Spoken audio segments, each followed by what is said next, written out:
बात काफ़ी पुरानी समय की है। 2 साधु थे, वो जंगल में कहीं भटक गए हुए थे। अब वो क्या करते, रात्रि का समय था, कहीं निकल नहीं सकते थे, तो उन्होंने सोचा चलो हम यहीं पे आराम कर लेते हैं। उन्होंने अपने लिए एक-एक झोपड़े बनाए और दोनों अलग-अलग झोपड़ों में आराम करने लगे। रात्रि का करीबन 1 से 2 बजे के बीच में एक ज़ोर-सा तूफ़ान और बारिश के साथ आया, जिससे उन उन दोनों के आधे-आधे झोपड़े करीबन उड़ गए, पता नहीं चला कहाँ चले गए।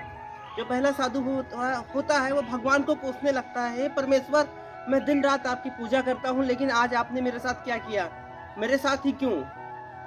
जो दूसरा साधु होता है वो परमेश्वर का धन्यवाद करने लगा, हे परमेश्वर, आपने मुझे इतना बढ़िया मौका दिया खुले आसमान में सोने का। अगर आप मुझसे ये पहले ही बता देते तो मैं झोपड़ा ही ना बनाता, खुले आसमान में ही लेट जाता। और जो पहला साधु होता है पूरी रात सो नहीं पाता है, क्योंकि उसे शिकायत रहती है, उसको कहीं न कहीं समस्या हो जाती है। जिसे शिकायत होती है उसे पूरे जीवन आराम नहीं मिलता। जो दूसरा साधु होता है वो पूरी रात चैन की नींद सोता है, क्योंकि उसे कोई शिकायत कंप्लेन नहीं होती है।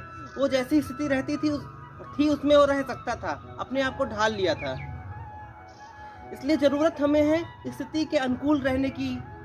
जैसी स्थिति हमारे जीवन में आती है वैसे अपने आप को बना लेने की, क्योंकि स्थिति और परिस्थिति जो होती हैं एक समान नहीं रहती हैं, बदला करती हैं। और कंप्लेन की जहाँ तक बात रहती है कि परमेश्वर ने मेरे साथ क्या किया, अच्छा नहीं किया, बुरा किया, इन चीज़ों से आप बाहर निकलिए। जो जीवन भर कंप्लेन करते रहते हैं वो अपने जीवन में कभी कुछ नहीं कर पाते हैं, वो सिर्फ कंप्लेन ही में ही लगे रहते हैं। कभी भगवान पे, कभी किसी दूसरे पे, तो कभी किसी दूसरे पे।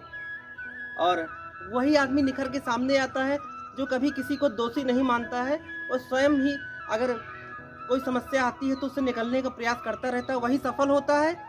वास्तव में सफलता उसी को मिलती है जो किसी को भी कभी दोषी नहीं मानता है। Thank you.